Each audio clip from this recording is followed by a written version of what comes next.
Patch 0.173 is coming soon. In the past, Singularity 6 saying there is an antagonist coming, like a big bad. And eventually, when they make their way to Kilima, it's going to be because of the humans' reemergence from the temples or coming down from the fucking ether. So that character is finally coming in the next major update. With that, that sort of inspired this video on all these other NPCs that are in the game, but we don't know them. Like, they're in the world and in the lore. So I made this list of all the NPCs that I believe that will possibly come to the Kilima village at some point, one way or another, or they're going to be in a new adventure zone, etc, etc. So let's go ahead and get into the video. The first one I am 100% positive will make an appearance in Kilima one way or another is Nuroo.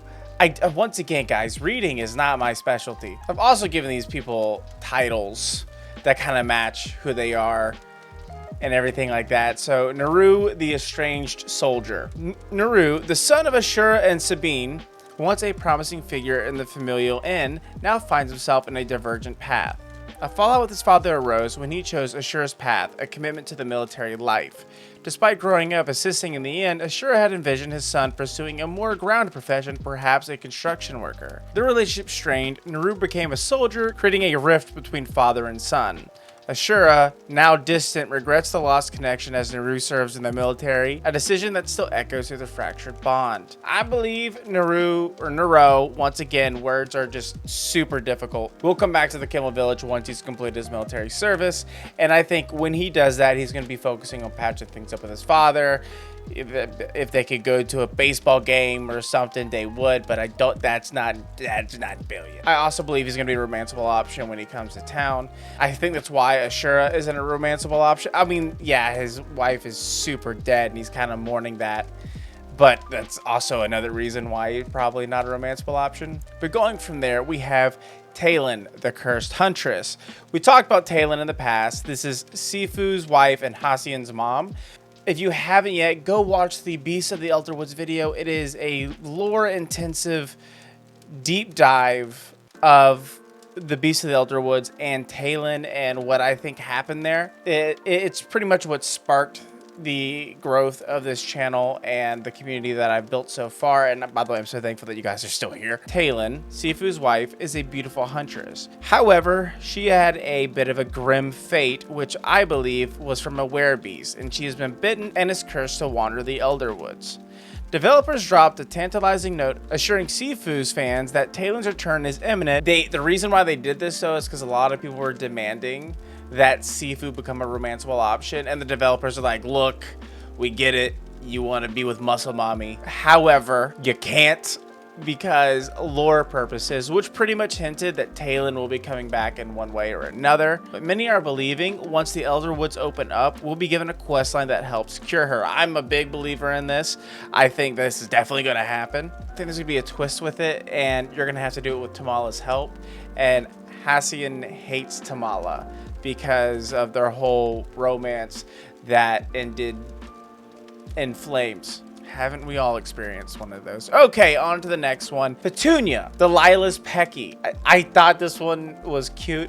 I wanted to put it in here. It's not really important, but when they add in Peckies, they said they're adding in ranching in the future. So obviously Peckies are gonna come around somehow, and Delilah talks about Petunia. Petunia, the Pecky companion owned by Delilah. I think when they add Peckies in, Petunia's going to be a major appearance.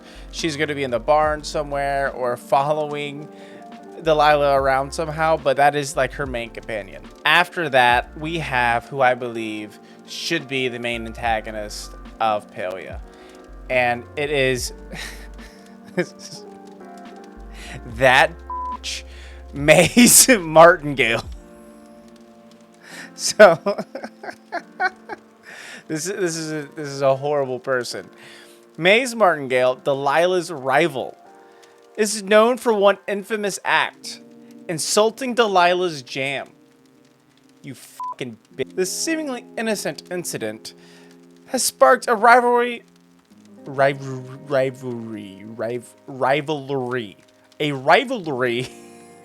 that simmers beneath the surface, adding a layer of tension and competition to the local scene.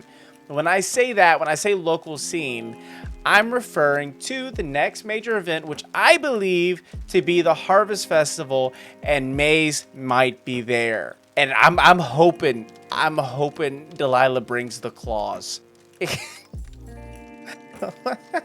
So what I'm assuming is gonna happen is at the Harvest Festival, Maze is gonna be set up in one corner with Jam, and Delilah is gonna be set up in one corner with Jam. And I'm hoping that Delilah is like, this is my year. I'm gonna crush her with my Jam. And then they're gonna sit there, and there's gonna be like a jam tasting. I know this isn't gonna happen, but this is how I foresee it. There's a jam tasting event, and Maze goes down like dead last, and Delilah's number one. Don't ever come after Delilah again. I swear to God, it'd be bad news bears for you, Maze. Getting into the next one, Lita, the tragic loss. Lita, Hadari's deceased wife, met an untimely demise in a mine collapse, trapped in a toxic gas. Her story serves as a reminder of the perils that linger in the world, adding a touch of tragedy to Hadari and Najuma's characters and motivations. However, I think she'll show up as a ghost. Najuma constantly talks about how the mines are haunted. Imagine, and I've talked about this before, that the mines, I feel like, will in one way, shape, or form open up like they do in Stardew Valley, where there's levels to this shit. Now, you can go into there and you can constantly explore the mines of some way and go further and further down. And I know a lot of you guys are against combat. It's a cozy game. We shoot deer and they explode with bow and arrow. With a bow and arrow. So it's not that far-fetched for some to believe that there's going to be something that we can fight eventually. And I'm good with or without it. I personally am. I know a lot of people prefer without. I know a lot of people prefer that we need some sort of combat in some way. That's entirely up to you guys. I go to the beat of my own drum. I'm the master of my own destiny, and I believe that either or is fine. But Najuma constantly talks about how the mines are haunted, and I think what's haunting the mine is Najuma's mom.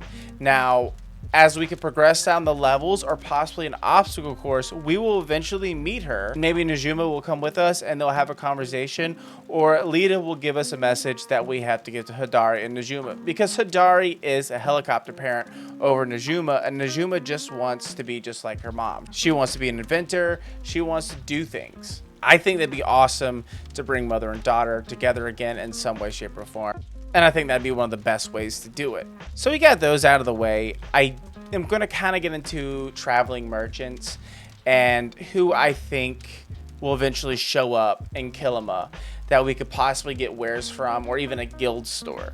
The first one is Taraka of Enriven. It's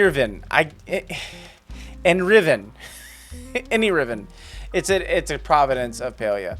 The Traveling Merchant. Taraka, the Traveling Merchant, captures an interest of Gel. This figure brings with him the promise of exotic wares and tales from distant lands, offering players a chance to explore a broader world beyond Kilima. I believe that Taraka will show up at the Harvest Festival selling these wares at a unique store. Not really the wares, but more of unique material to craft certain wares or certain furniture.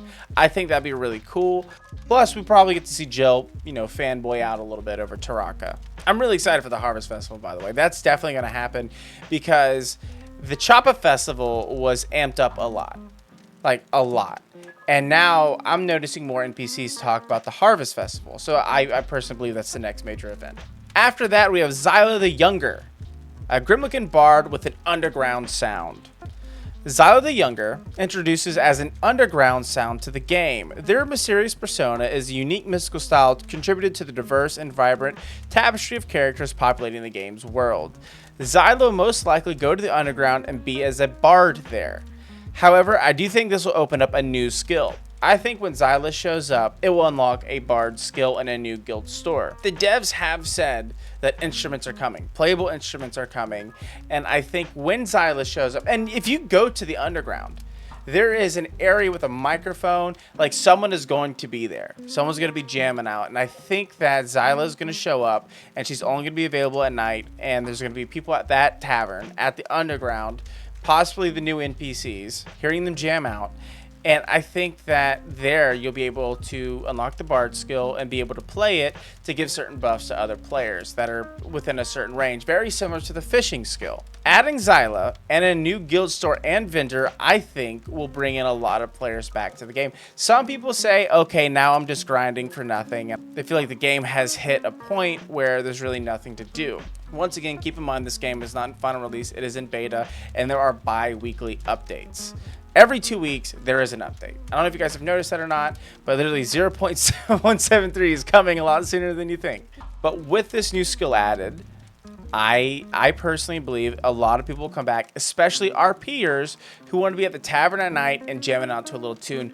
But for this skill, I do think it should be a lot harder to grow in compared to the others, because you could just sit there and spam it non-stop and give everyone buffs all the time.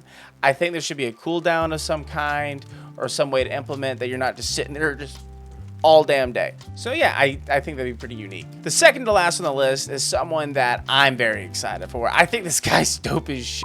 From the lore and people describing him messing around with flow, making things explosive, Florentine, the inventive outcast. Florentine, you're currently living on his old plot, by the way. Your house is where Florentine used to live. He's also a human. Florentine, dwelling in the outskirts of society and working in the underground, emerges as a human inventor with a knack of the unconventional. As an outcast, Florentine's inventions hold the potential to shape the game world, offering players new tools and technologies. You heard it.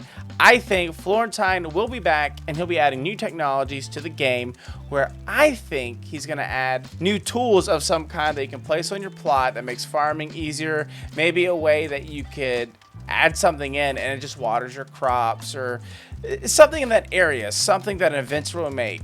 Maybe when they add ranching in, he will also come back into play as an NPC, because if you go to the underground, there is an area like an inventor's table where somebody is meant to be. Maybe that's where his guild store is going to be located. Now to the last one, the most important one, the Order, Harbingers of Change. The Order is a governing entity that will descend upon Kilma very soon in the update 0.173 with their new NPC that's coming. That NPC's mission is to determine the fate of the humans. A looming sense of uncertainty surrounds this group, leaving players to speculate on their intentions and preparing for the possible emergence of a new antagonist. As the game's narrative unfolds, the Order promises to introduce a new chapter, challenging players to navigate the lore and possibly face the consequences of the decisions made by this mysterious organization. And when I say face the consequences of their decisions and things like that, I'm talking about the decisions you've made with the other NPCs, and whether you decide to hand something over or to keep to yourself or whatever, it's all going to be weighed out by this NPC who I'm about to reveal who I believe it is. The NPC that I believe is coming is Amani. If you don't know who that is, or if the name seems familiar, or if it fucking doesn't, this is the person who sent Tamala a message around 100, 200 years ago about her not allowing to use youth spells, and they kicked her out of the Order. They kicked Tamala out. I know this is a bit of a reach, because Tamala did get a message saying, hey, quit using youth spells. We're not all supposed to live forever. Stop it.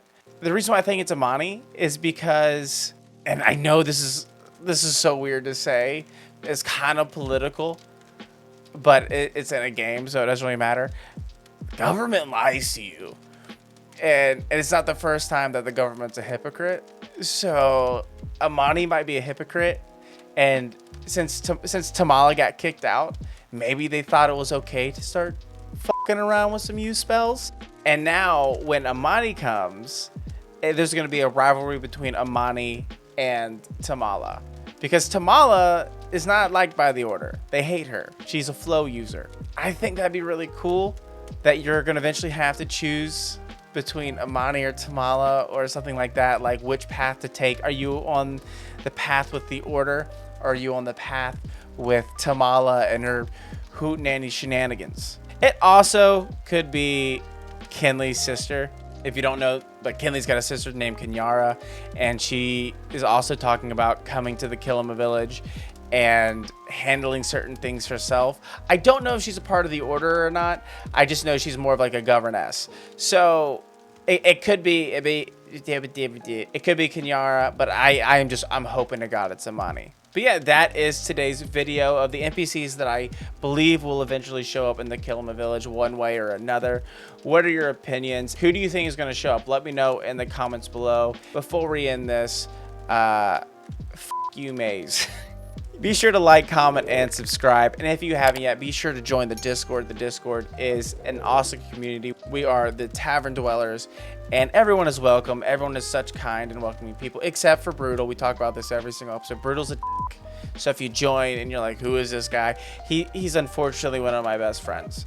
But everybody else, everyone else is golden. So be sure to join the Discord. Leave a comment, and I'll see you in the next one. Bye.